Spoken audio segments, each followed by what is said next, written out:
Hey guys. So before that got any creepier, um, just wanted to do something a little different for this video, I guess.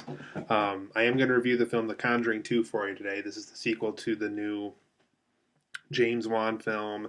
This is his second installment in the Conjuring 2 franchise, if it becomes one. In this film, you guys, once again, it's about Ed and Lorraine Warren, who were the kind of the lead characters of the first one too. This involves a paranormal case they took on at some point after the events of the first film. It took place in Enfield, London. Yeah, Enfield, London.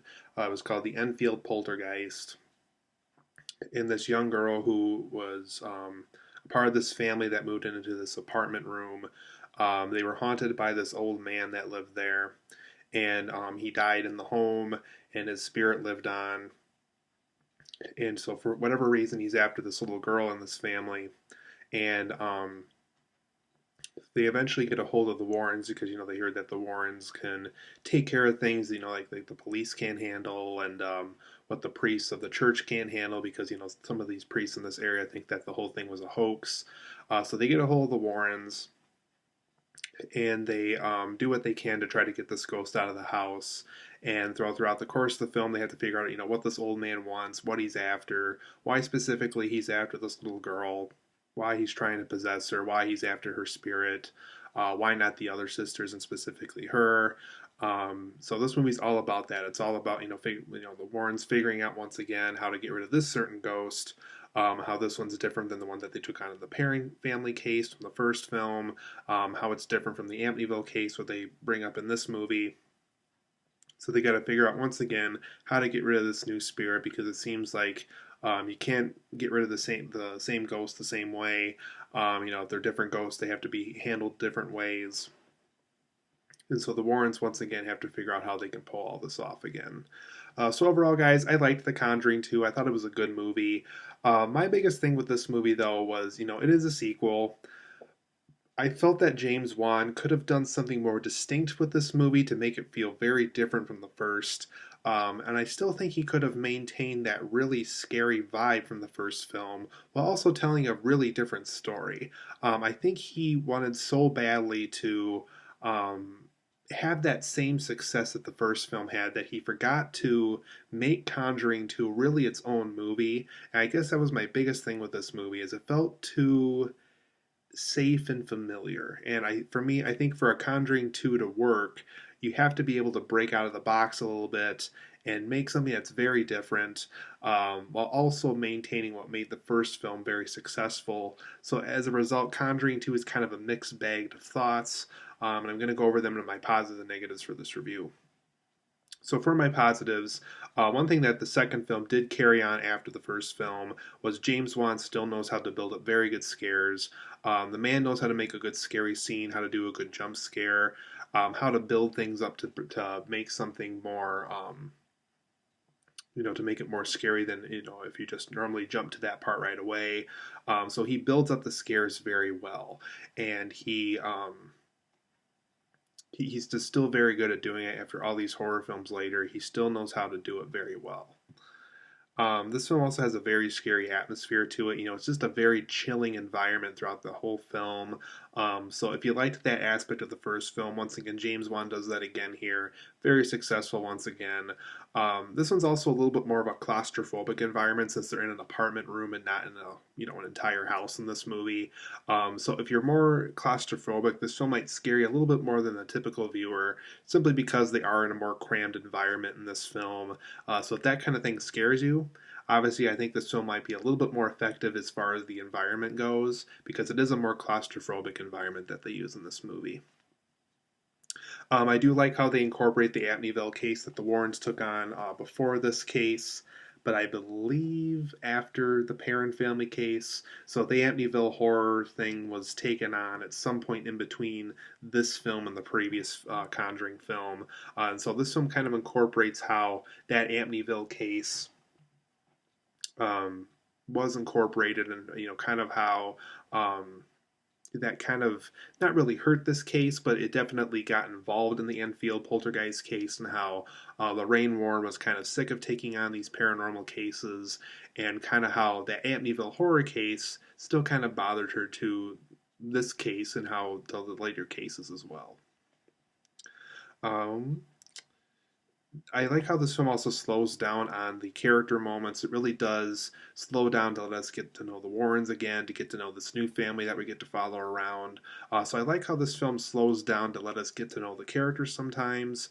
It just helps the film. It helped us as the viewer learn more about the characters, and potentially allow those characters to grow from this film and from the previous ones. So, obviously the Warrens were used in both Conjuring films, and so there's moments that slow down in this film that let the characters grow from the previous film too. I also like how James Wan manages to maintain like a 1970s horror film vibe. It really does feel like something we would have gotten in like the 70s or 80s, like an Exorcist movie, or maybe like a really really well made Nightmare on Elm Street kind of movie. So I like how he was able to maintain that vibe. It felt like an older horror film made in the modern day, and I kind of like that feeling that he managed to maintain. The lead child actress who plays the girl that gets haunted by this old man in this apartment, the actress who played her did a very good job in this movie. Very talented. Maybe not in the same level as talent as the young actress from The Nice Guys was earlier in the year, but still very talented. James Wan managed to track down a young new actress that played this part very well, was very believable in the part. If she doesn't have the English accent like she did in this movie, she pulled it off very well, making us believe that she had this accent, that was her natural voice. So just very good job from that actress. Hopefully we'll see her in more films here in the future. For my negatives of this film, because like I said, this really is not James Wan's best film. I think for the negatives, it's a very familiar horror film structure. The house gets haunted. It starts out slow. There's bumps in the night. Then we eventually see the ghosts, and then the ghosts, they have to track down the ghost hunters, and the ghost hunters have to figure out what to do. And then there's the whole big finale where the ghost hunters figure out how to rid of the ghost. Um, Once again, that structure is used in this movie, and it's felt very familiar. It felt very like been there, done that kind of a feeling. So I wish James Wan would have avoided that for this movie, but he does it again. And really, overall, this film really is not as scary as the first film. I'm reviewing this a day after seeing the film, and I gotta say, with the first film, I was terrified. I couldn't sleep the night I saw it. This film, there was little reminders, I guess, every once in a while throughout, like, oh, that was really scary and stuff like that. But I felt better. Like I felt not as terrified as I did that first film, because that first film really creeped me out. I've heard from other people too that they kind of have some bad nightmares after seeing that first film, and kind of like me, that there's certain things that bothered them, I guess, about this new movie, but it just doesn't feel as scary as that first film did. So overall, on a scare level, just not as scary as the first film. I also thought the third act in this film was very sloppy, and that's really too bad, because I thought the first Conjuring film was handled very well. It was handled very realistically. Um, but this time around, it just felt a little sloppy. It felt like they were trying to do like three or four different things at once. They were trying to be The Exorcist. They were trying to wrap up what the real Enfield Poltergeist tried to do. They were trying to wrap up, things with the Warrens, and if we see them again in a later movie, that they can still keep that open, that to keep the Warrens around for another movie. So it just felt very sloppy. It felt like they really didn't quite know what to do, while also serving justice to the real Enfield Poltergeist story. So as a result, it felt very sloppy. And because this film was based off a real case, and the real case really wasn't as severe as like the Perron family case or the Amityville horror case, they had to make up a lot of things to make this film work.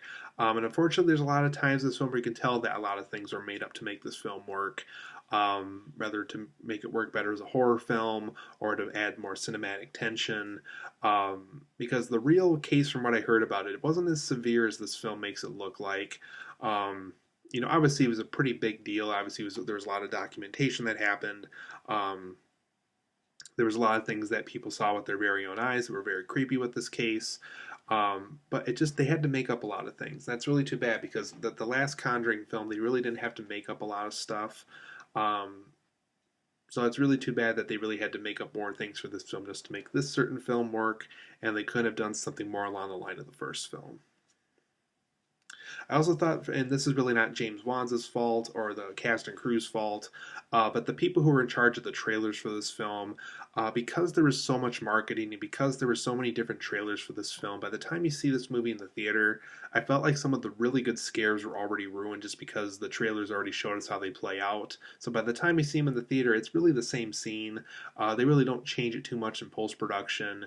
So I thought some of the trailers for this film were very revealing, and it was kind of hard to ignore trailers for this film because every time you clicked on a YouTube video, they were promoting this movie basically. If you were, watching an R-rated movie trailer or anything like that. So I thought trailer-wise, if they make another film like this again in the future, I really hope they keep the really good scares for the actual movie, keep them out of the trailers, because when we see the actual movie and it plays out the same way, it's like, well, I already knew that scare was coming because the trailer ruined it for me. So could have felt like they could have saved some of those good scares for the actual movie and didn't have to show them in the trailers. So overall, guys, I'm going to give The Conjuring 2 8 out of 10. Yeah, 8 out of 10 sounds about great for this movie, just because, I liked it. I didn't love it. Like I said, it did have some familiar horror structure, film vibe. It really wasn't as scary as the first film. The third act was sloppy. It had a lot of made up content and some very revealing trailers. But on the upside of that, on the flip side, James Wan's still good about building jump scares and just skid scares in general. It has a very scary atmosphere. It incorporates the Amityville case very well. It slows down for those good character moments, and it has that 1970s horror film vibe, which I like a lot. And the lead actress in this film, the lead child actress, I hope we see her in later films because I thought she was a great actress in this. So, 8 out of 10, good film, not an absolutely outstanding film. It doesn't top the first film, but I liked it. If you like the first Conjuring, it's worth a look.